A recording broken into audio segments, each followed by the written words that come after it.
All right, welcome to this session of our symposium, Evolving Policies in Missionary Work. I'm excited to hear from our three presenters today who have some excellent material to share with us. My name is David Golding. I am a historian in the Church History Department and will be moderating this session. What I'd like to do is introduce all three of our presenters here at first, and then we'll just go in the order in the program.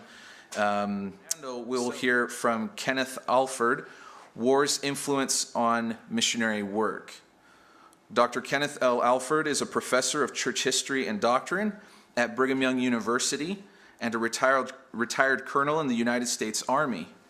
Ken served in numerous assignments during almost 30 years on active duty in the Army, including the Pentagon, supporting Pershing nuclear missile units in West Germany, managing over $5 billion in government information technology contracts, teaching computer science and information systems engineering at the United States Military Academy at West Point, and as a department chair and professor of strategic leadership at the National Defense University in Washington, D.C. He has published and presented on a wide variety of topics. His current research focuses on Latter-day Saint military service in times of conflict. Ken and his wife, Shara Lee, have 4 children and 18 grandchildren. Well, welcome to the Church History Symposium. What we're going to do today is talk about war's influence on missionary work. I want to start with a statement from B.H. Roberts, Brigham Henry Roberts. He said, "Not only the right to believe, but to practice a religion," is how he was looking at religious liberty. And as I read that quotation in a biography that I recently read of B.H. Roberts, it caused me to think that, war intrudes on everything, as we're seeing right now coming from Europe. And so and with my background, it caused me just to want to take a peek at this to see what effect war has had on what military service has had on missionary work. So this is going to be a very American-centric presentation because the majority of missionaries throughout the history of the church have come from the United States. And I have just 20 minutes, and I'm going to have a hard time doing just the United States. If you count the number of wars there, we get 2 minutes per war. So this is going to be skimming along the top of the pond. But I want to just give you a feel for some of these things. So we're going to go from the Mexican-American War in 1846 all the way through the wars on terror ending in Afghanistan here just this last summer. And so as we take a peek at that, let's start with the Mexican-American War. This is 1846 to 1848. And what I'm going to do is for all of the wars except the last one or two, I'm going to put up a chart here that just shows you what happens to the missionary numbers during that war. Now, if you would, please pay attention to the y-axis on the side, because that number of missionaries that we're talking about will change radically over time. So for the Mexican-American War, we're talking at just over 80 missionaries. So when it drops down into the 30s, when the war starts, I mean, it's percentage-wise, it's a big change, but it's not a big change number-wise. The thing I would note during the Mexican-American War is more than the war is the condition that the church finds itself in. And that is that the church is beginning the migration to Utah at this point. They've left Nauvoo, and what's happening is many otherwise prospective missionaries are going to be serving in the Mormon Battalion. They're going to be involved with taking the saints across the plains. And so I would suggest the Mexican-American War, there is an influence, as you saw, on the number of serving missionaries, but I would suggest that it's not necessarily war is having the biggest impact. I think it's the dislocation of the saints in that case. The next war is a war that I've done a lot of work on. It's just an interesting war, and that's the Utah War. When Buchanan sends the army, the Utah expedition, out to calm a rebellion that is non-existent. And what happens in the Utah War, though, is different than any other war in American history with the church. As you can see from this chart, this is the only time in church history that missionaries called. That number goes to 0 during the war. It's the only time. Every other war, we have some missionaries called even during the war. But in the Utah War, Brigham Young in 1858 completely shuts down missionary work, and even more than that, sends out letters beginning in the summer of 1857. As soon as word is received that the army's on the march, he calls in all of the missionaries that are serving in the field, calls them home to Utah. And missionaries come home from as far away as Hawaii. You know, Joseph F. Smith is brought home as a young missionary, and others. They bring missionaries in from many places, centralize them here in Utah, and then even when the war pretty much technically ends on June 26th, when the army marches here in Salt Lake through the city but doesn't stop, Brigham Young doesn't call any other missionaries the rest of that year. He's waiting to see what happens. And so as far as impact on missionary work, the Utah War actually has the greatest work because it basically brings missionary work to a halt, even if just briefly. Well, our next war is just a couple of years later with the American Civil War, and you can see here a very dramatic impact on the number of missionaries called. And what happens is that there is just little missionary work done in the North American continent. They still, though, continue to call missionaries, but they send them to Europe. And there are several instances. For example, the only unit from Utah that serves in the Civil War, the Lot Smith Cavalry Company, right before that cavalry company is called to service by Lincoln, Robert T. Burton, who later becomes a member of the presiding bishopric, sends out and takes missionaries, Chauncey West and another missionary. He guards them to keep them safe from the Native Americans, and takes them into the east, further across the Wyoming Territory, because they're going on missions to Britain. And so there is a great deal of missionary work that's done in Europe, but they just shut it down. It's just not safe in the United States. Well, as we then look forward, our next war, this is probably the longest gap we have of wars in the United States, from 1865 to 1898. The Spanish-American War, created in many people's minds by journalists and the jingoist publications that they put out. By the way, that's the first Latter-day Saint chaplain there on the left. That's Elias S. Kimball. He's Heber C. Kimball's son. He becomes the first military chaplain. But the Spanish-American War is just a really unique war, and as you can see, it just has no effect on missionary work. Missionary numbers actually climb during the Spanish-American War, and here's why. Because the war is so short, if you blink, you miss it. The war starts on April 21st and ends on August 13th. It's just extremely quick, and so there's just not enough time for it to have any impact upon missionary work.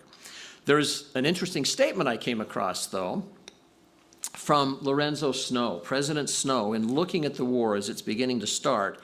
He counsels the church members as follows, and he tells the young men of the church, he says, "Brethren, either be prepared to serve in the military or be prepared to serve on a mission.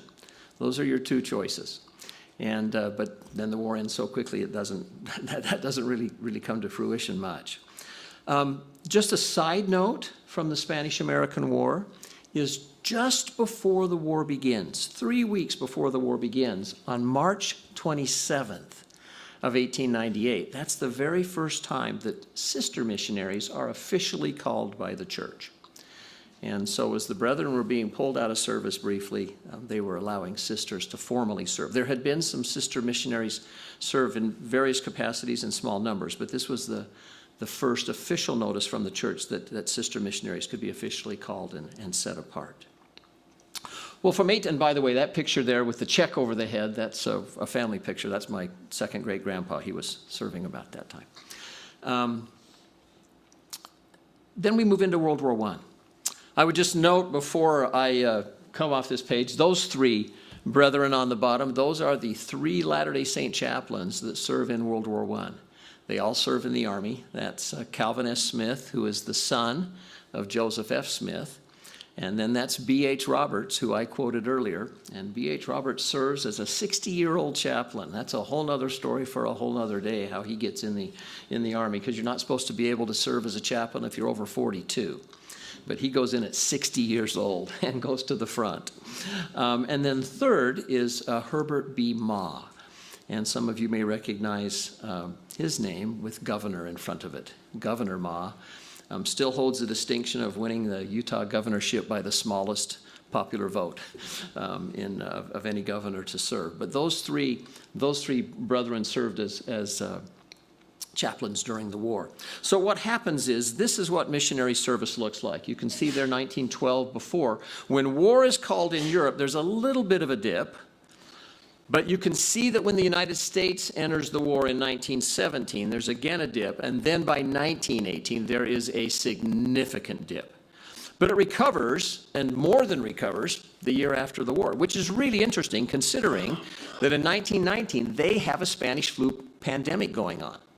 And yet the number of missionaries that are willing to serve in the pandemic following the war is a significant increase from what it was during the war years. So a couple of things about World War I. In August of 1914, so the war breaks out in the summer when Archduke Franz Ferdinand is assassinated. And so by August, the church formally announces that no missionaries for the church will be sent abroad, okay? They stop them leaving North America until the war clouds are cleared away. And then in September of 1914, we start to see missionaries being arrested. It was mentioned in the earlier presentation that missionaries were suspect and considered spies. Well, what happens to our missionaries is missionaries that are serving in France are grabbed and locked up because they're considered to be German spies, because it's the French, German, Swiss mission, so missionaries often speak French and German. And by the way, Calvin Smith, who was one of those chaplains, had actually served in that mission right before the war began and spoke both French and German. But in France, they're arrested as German spies, and in Germany, they're arrested as English spies. So the missionaries just can't win. Wherever they are, they're getting arrested. And Hiram M. Smith, who, by the way, will die in 1918 of an appendicitis, he is Joseph F. Smith's son. He's the mission president in Europe, and he organizes the evacuation of the missionaries there. And missionary work is on a much smaller scale than it is today. So evacuating the missionaries means there's a couple hundred missionaries that are evacuated.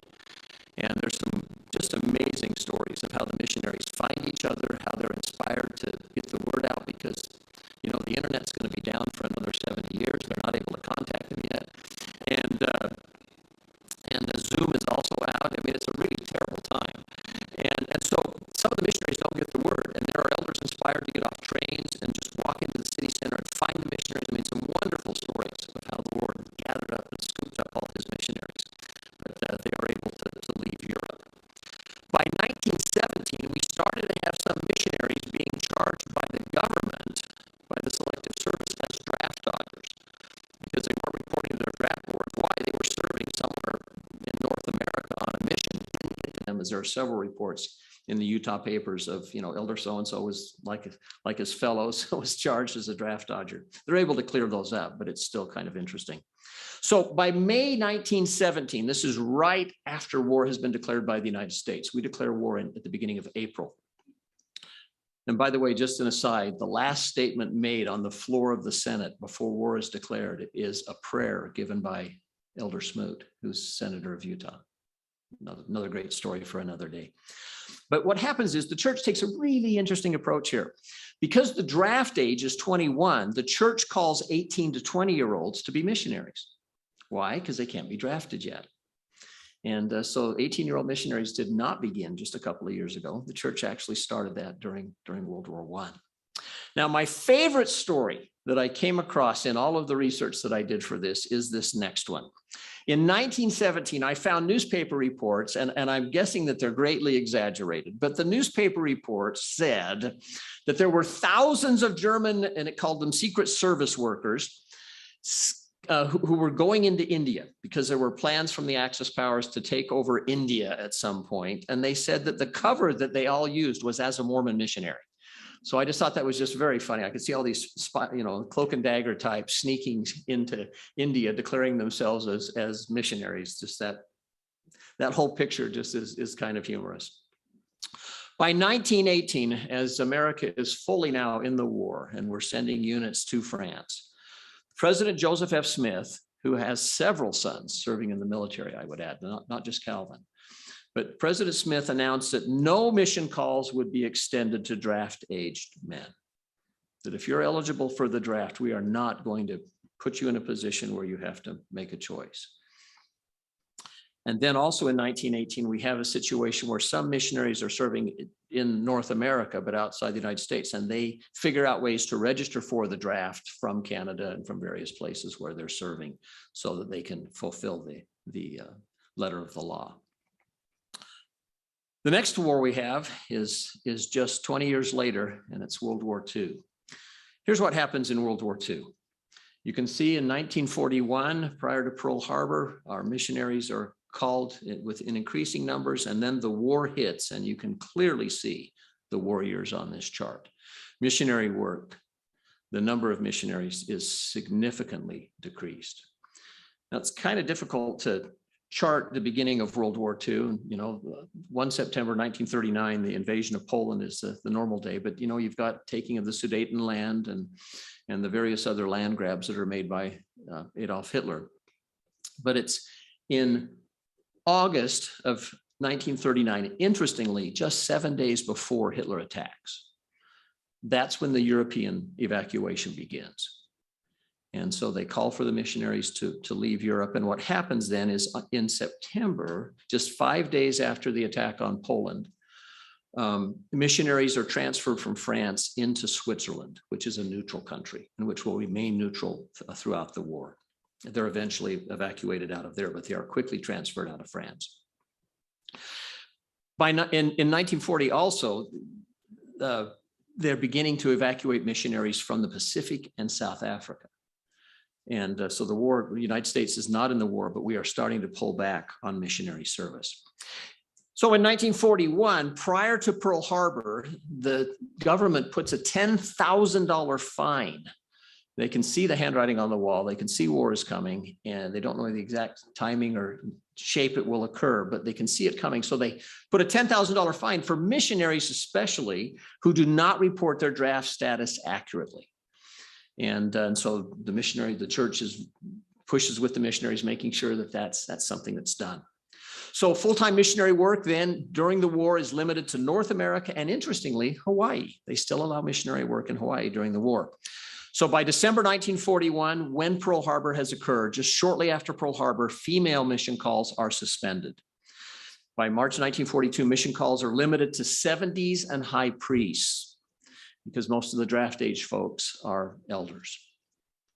And then, interestingly, in January 1944 is when the church first, as far as I found, formally authorizes the calling of senior missionary couples. At the time, they called them older missionary couples, but today we would refer to them as senior missionary couples. So that's World War II. As we look at the Korean War, well, you can see where the Korean War hits.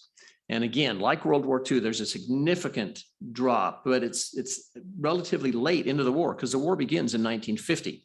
So in 1950, some missionaries are called home from their missions because their guard or reserve units have been activated. In August of 1950, they declare that 4F, those that cannot be drafted, can serve as missionaries. So they're not able to serve in the military, but they can serve as a missionary. By September 27th, there was a first presidency letter. And the missionary age had been raised after World War I back up, but they change it to 19 for young men and 21 for young ladies. And it stays there until President Monson changes it just a few years ago. And missionaries are told to check with their local draft board before accepting a calling. The church reaches an agreement with the government that missionaries, once they're on a mission, they can't be pulled back. And so this is a couple of documents. That's my father in the photo on the right. They all had to wear obligatory mustaches down in Uruguay, Paraguay at the time. But this is on the left, his selective service documentation allowing him to serve a mission and allowing him to leave the United States. He had to receive permission from the local draft board up in Weber County before he could actually serve on a mission. So they had to receive that permission, and then the church announced in 1951 that the church won't call people except sisters, veterans, young men ineligible for the draft, the 4F, others cleared by the draft board, and persons married before July 1st, 1950. So the people just can't get married to get out of the draft. And then the church actually sends home 347 missionaries from the mission home over the period of 1941, people that had not cleared it with their draft board properly, or that there was a question on their draft status, and they simply send them home. The church then also begins in 1953, towards the end of the war, a self-imposed quota system where each ward or district can pick one missionary to serve. And whoops, go too fast there. And they have to still clear it with their draft board, but that does allow missionaries to serve. Well, let's jump into the Vietnam War. And the Vietnam War, there really is not an effect on the numbers of missionaries. What happens is in Vietnam, missionaries can receive a deferment. They can actually apply for a religious exemption deferment. And by 1965, they renew that quota system that they had done during Korea.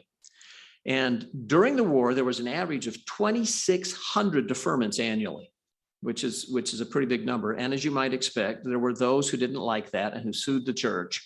There were numerous lawsuits during that period trying to get rid of that deferment process.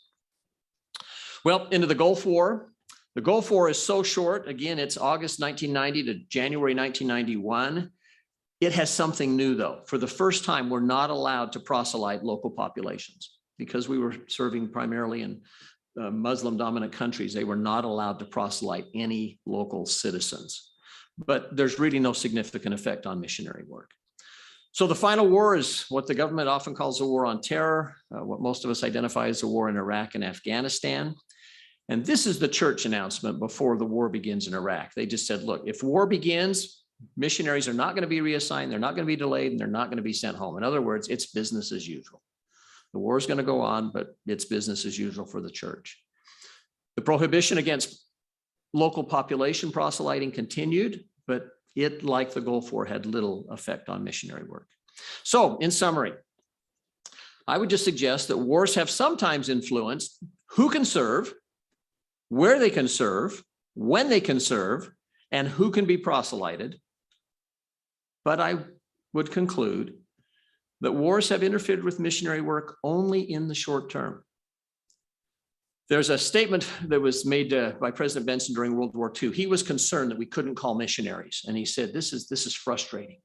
But then he said he was convinced that the Latter-day Saint service members were responsible for, quote, more total missionary work than we have ever done in the history of the church. And we sent missionaries through the wars into places that we had not been before. And he quotes one of the missionaries as saying, Brother Benson, it's just like being on another mission. Conditions are different, but we have opportunities to preach the gospel and we're taking advantage of it. Well, two closing thoughts. This is a statement from President Hinckley during the Vietnam War. And he said this, I make no defense of the war from this pulpit. I seek only to call your attention to that silver thread, small and radiant with hope, shining through the dark tapestry of war, namely the establishment of a bridgehead, small and frail now, but which somehow under the mysterious ways of God will be strengthened and from which someday shall spring forth a great work affecting for good the lives of large numbers of our Father's children who live in that part of the world. Of that, I have a certain faith. And so I'll just close with a portion of a letter known as the Wentworth Letter that was published in the Times and Seasons on March 1st, 1842. Interestingly, the same issue that has the facsimiles from the Pearl of Great Price published in them. But in that letter, Joseph says this that I think applies when we look at war and missionary work. No unhallowed hand can stop the work from progressing. Persecutions may rage, mobs may combine, and I would underline, armies may assemble. Calumny may defame, but the truth of God will go forth boldly, nobly, and independent, till it has penetrated every continent, visited every clime, swept every country, and sounded in every ear, till the purposes of God shall be accomplished, and the great Jehovah shall say the work is done. God's work has been temporarily slowed down, but nothing will halt the progression of this gospel in these latter days. And I leave that with you in the name of Jesus Christ. Amen. Amen. Okay, we do have time for a couple questions. And if I understand correctly, we do have this microphone here. So if you do take a question, please speak into the microphone.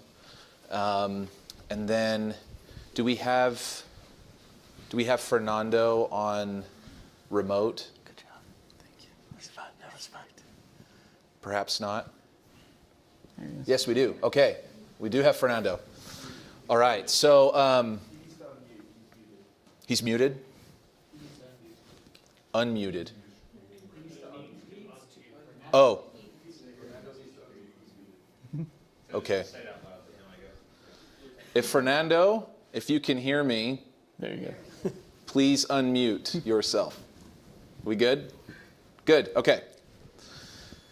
All right. Yes, let's go here. My question's for Ken.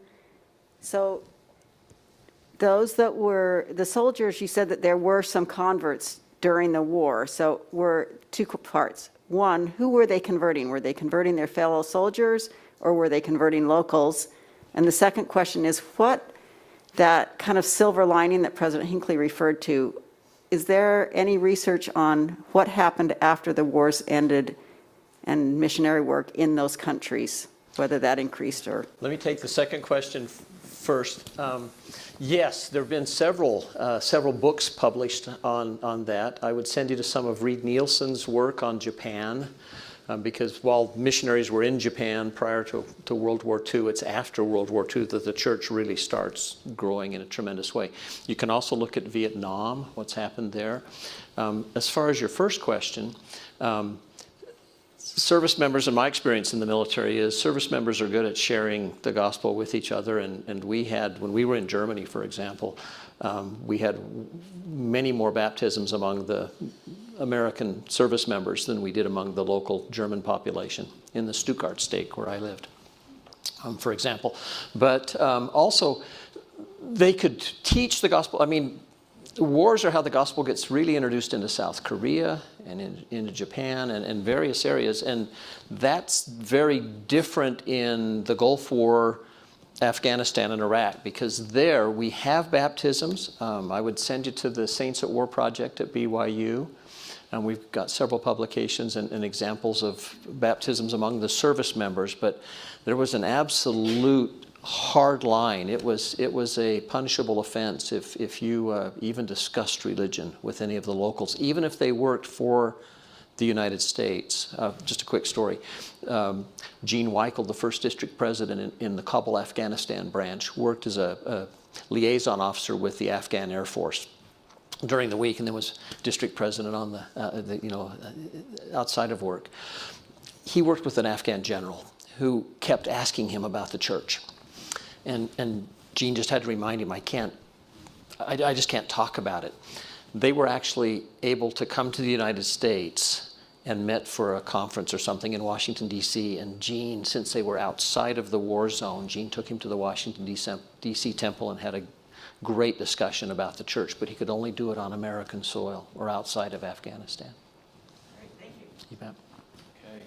Well, it's been an excellent session and wonderful papers. Thank you to our presenters, and please join me in thanking our presenters for a lively session.